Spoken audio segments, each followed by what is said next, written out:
Today on Hearts of Heroes, a harrowing ATV accident. I answered the phone and she said Jordan fell down a mine shaft. It will call for a gutsy rescue. We saw the quad upside down and we could see Jordan's legs coming out from underneath it. This is the worst case scenario that could ever happen to anybody. I knew we were definitely going on a very challenging call. But it was after the accident where the real battle would begin. He'll probably never walk. He probably won't talk. It's terrifying. It's horrifying. You think you're in a bad dream. No matter how tough the job may be, these heroes will never give up.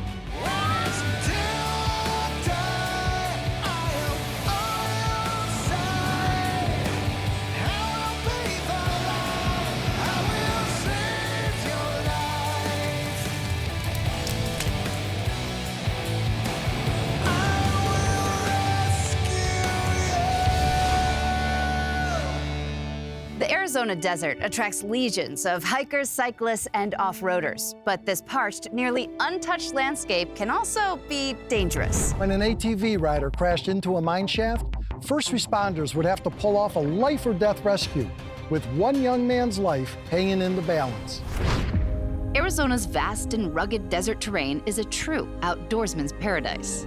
We do get a lot of hikers and ATV riders and quads and hunters in this area, horseback riders. But peppered throughout that beautiful landscape are reminders of Arizona's past. Arizona has a history of mining. There's a lot of these abandoned mine shafts all over the desert. It can be a hole varying from 10 feet deep to hundreds of feet deep. Because of these hazards, first responders in the area are prepared for a very unique type of rescue. Phoenix uses a really interesting system where different fire departments and agencies in the area respond to each other's calls. This system covers over 2,000 square miles and has 26 fire service agencies that all are part of the system. And a computer-aided dispatch system sends the closest appropriate unit to that incident. This automatic aid system, along with specialized training, would prove invaluable in May of 2020. That year, 16-year-old Jordan Schoen left Florida to live with a host, or billet family, in order to play hockey in Arizona. On Memorial Day weekend, Jordan went ATV riding with a friend. He sent me a picture of himself wearing a helmet with the goggles, and he felt good. And then that was it. But on the last ride of the day, things went horribly wrong. This mine shaft was just a few feet of the trail. He was carrying some speed and suddenly found himself right in line with it. He was going up the hill and hit a boulder, and that's what flipped him over, and he went all the way down, bouncing back and forth off the walls of the mine. And then the quad followed him upside down and came down on top of him in the bottom of the mine shaft. Jordan's young friend jumped on his quad and rode to the bottom of the hill where he was able to contact 911. Soon, an alert was sent out to the automatic aid system. The dispatch came through and it started rattling off a lot of units, and that's when we know this is the big one. It was going to be a complex call in somewhat of a remote area, difficult access. I knew we were definitely going on a very challenging call. Coming up, deep inside the mine shaft, Jordan is barely clinging to life. The first thought is, I can't believe this kid's alive. But first, a tip to help you stay safe when you hit the trails. Hitting the trails is a great way to get outdoors and blow off some steam. But like any other setting, accidents do happen. Do your research on any trail before you go. Take your phone. Share your hiking plan with someone before you explore the great outdoors. Being able to tell first responders exactly where you are might give them the extra few minutes they need to save your life.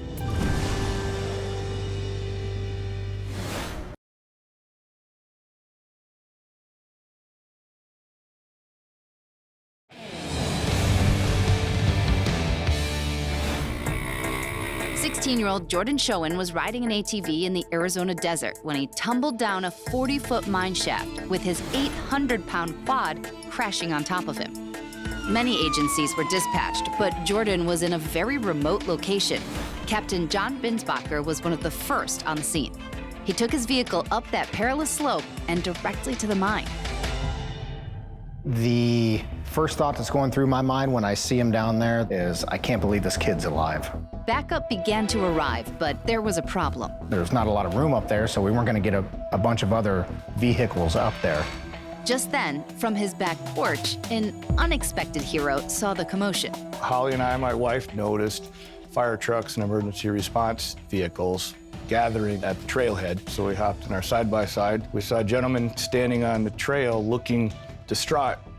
And he said, my son's friend just went into a mine shaft. He said, the fire department doesn't know how to get up there. Can you help?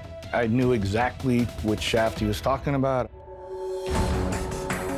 We started loading equipment and firefighters and just started ferrying them up and down the hill to get them to their staging area. We were like the only boat going across the ocean. We would roll up there, they'd jump out, we'd roll back down and pick up another load. Let's go, let's go, let's go!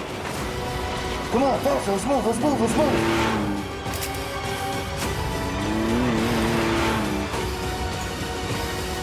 We're coming for you.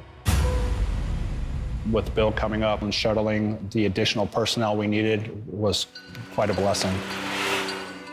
I didn't know who it was at the bottom of the mine shaft, but I couldn't imagine being down there as deep as it was, so it really got to me. Kelsey ended up transporting 15 rescuers and their equipment to the mine. Meanwhile, back in Florida, Sharon Schoen received a horrible call. I answered the phone, and it was his billet mom, and she said, Jordan fell down a mine shaft. I was in such a fog, I didn't really comprehend what she was saying to me. Sharon's husband, Van, a first responder himself, knew from experience just how dire the situation was. This is the worst case scenario that could ever happen to anybody. You go on these calls all the time, and the 911 services, they're calling you because they're in their worst moments. I've got a really bad feeling as to what the outcome is here. Through his professional contacts, Van reached Chief Brian Tobin, who was also right there. I talked to them on a regular basis, keeping them updated on what was going on. He was quite honest and pretty much had said that it's bad. I don't have to tell you what the situation is. You're in the business. This is bad.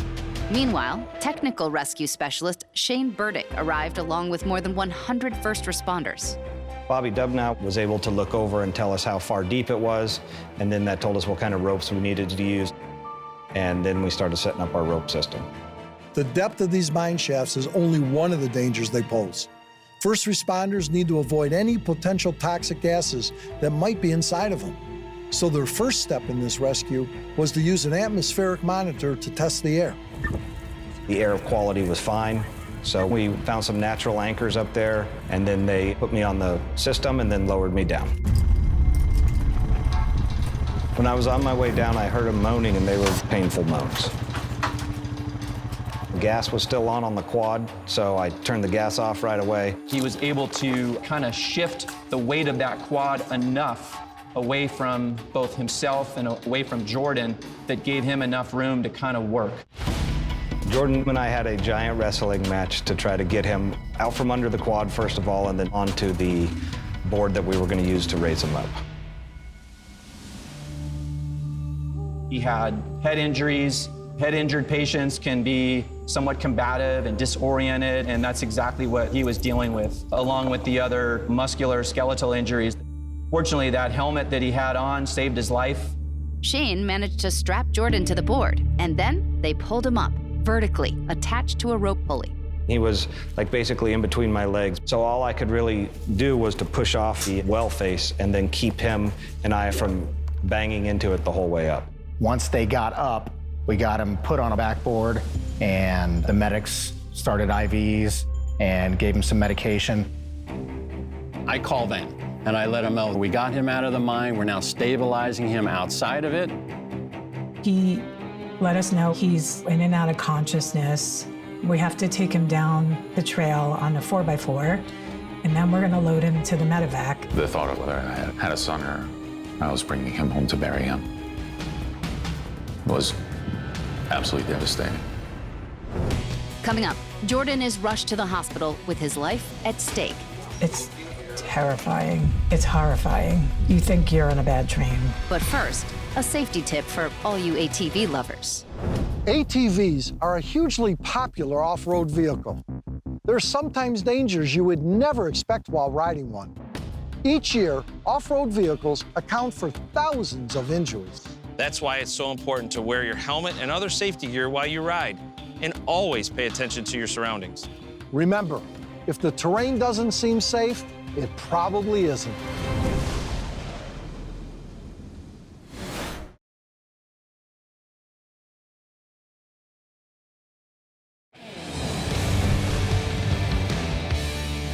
Sixteen-year-old Jordan Schoen had survived a 40-foot drop down a mine shaft that left him pinned under an 800-pound ATV. Rescuers could not believe that he lived through this. Now, with a traumatic brain injury and his body broken and mangled, Jordan's toughest battle was just beginning.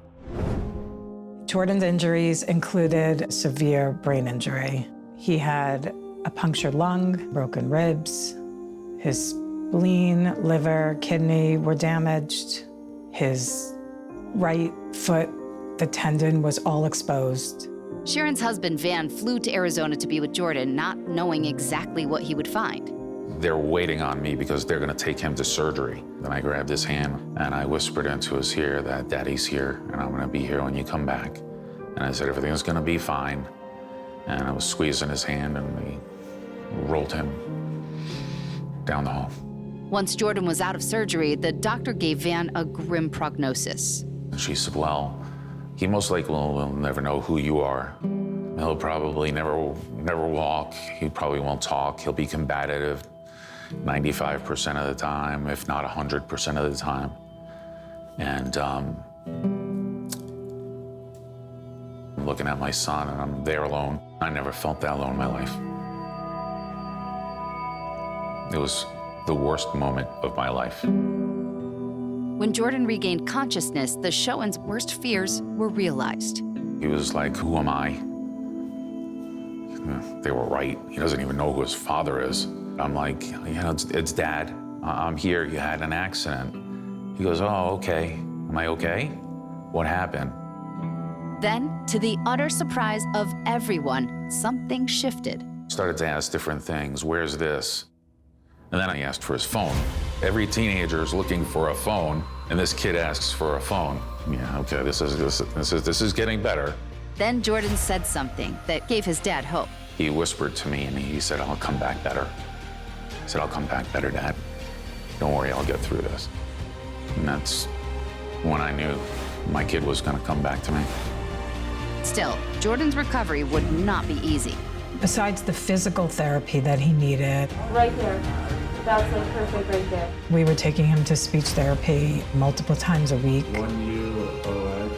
He had to learn his ABCs. He had to learn to write. He had to learn to do a whole bunch of stuff all over again. Cognitive abilities, memory.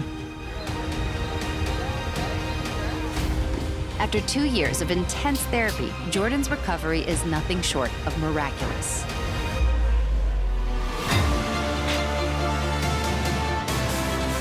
I don't remember the accident. I don't remember the hospital at all.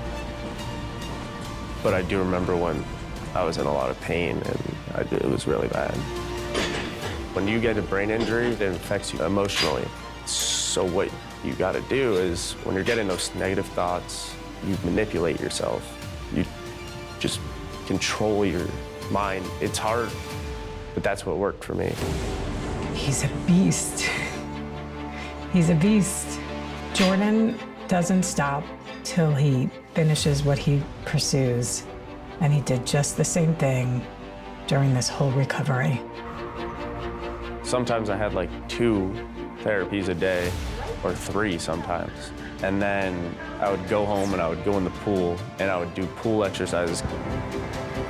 I would think about how bad it was a week ago, and I'd be like, let's see how much better I get in a month. Jordan is an amazing young man. He is stubborn as a mule.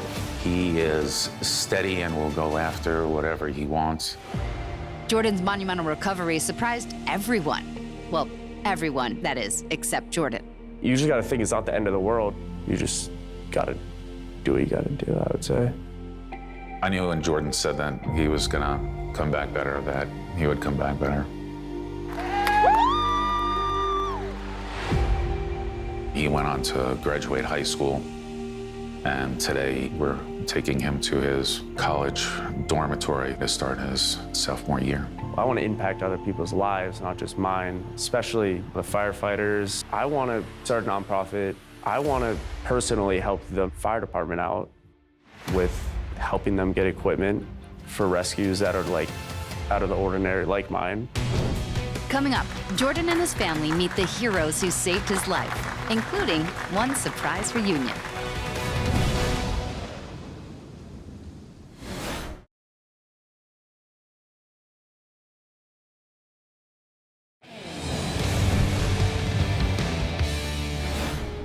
As Jordan spent 2 years recovering from his injuries, the heroes who rescued him went on with their daily lives, unaware of Jordan's incredible battle, or if he had even survived. We go to someone that we've never seen before, we help them. We very seldom see what happens after that point that we drop them off in a hospital. Recently, Sheldon Yellen of our sponsor Belfour Property Restoration reunited with some of these brave men at the scene of Jordan's accident. We're walking down to where the mine shaft was before it got filled in. I'm gonna walk you right onto the center of it. So it was pretty much all around us right here. The opening of the top collar of the mine shaft was larger, and then it narrows as it goes down. When you come back to a situation like this, revisiting what you went through, what comes to your mind today? To be honest, I was just thankful that the kid's okay, you know, that we were able to come out here, effectively rescue him and get him out of the hole. It was a success story. They don't all end like that. What's your message to all these people doing this recreational riding, the danger involved? What's the message? I think first and foremost is obviously wearing the helmet and keep making sure that that's buckled and on appropriately. I'm sure that's what saved his life. This helmet, what does this helmet mean to you? This means the difference between life and death for Jordan. That helmet saved his life. And I think that the message for the people across the country is to wear protection. And a helmet is one of the most important parts of that protection that they should. It could just save your life like it did my son. Today, Jordan and his family finally have the opportunity to thank the brave heroes who saved his life. But on this day, it was clear that it was these first responders who also had immeasurable respect for this incredible young man. He fought his own battle, and it's really remarkable what he's done and how far he's come.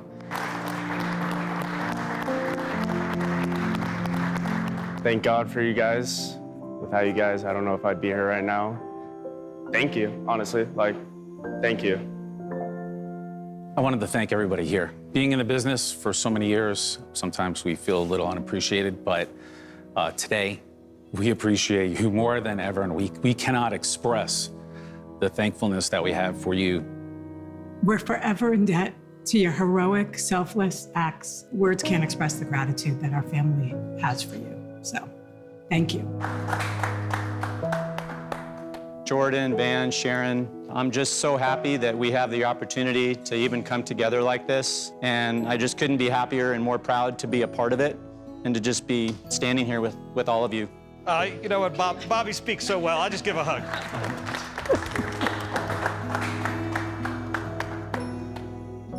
Jordan, I don't know if you remember this young man. This is the first time you've seen Bill. What would you like to say to Bill? Well, I'm kind of stunned right now because without you, we don't know what would have happened. You deserve credit. You were a great person, great man. Thank you for what you've done for me and my family. We'll remember you forever. We weren't sure what happened to you, so we just kind of in the back of our mind wanted to make sure that you were all right. We prayed for you, and we finally heard from your folks, and we feel good. It's great to see a young man be able to survive this incident, starting his second year in college. So it's good for us, and it helps us with knowing that what we do has value and what we do makes a difference. An ATV landed on top of me, and I was in there for 3 hours, and I didn't die. I went through it to be how I am today, and it worked.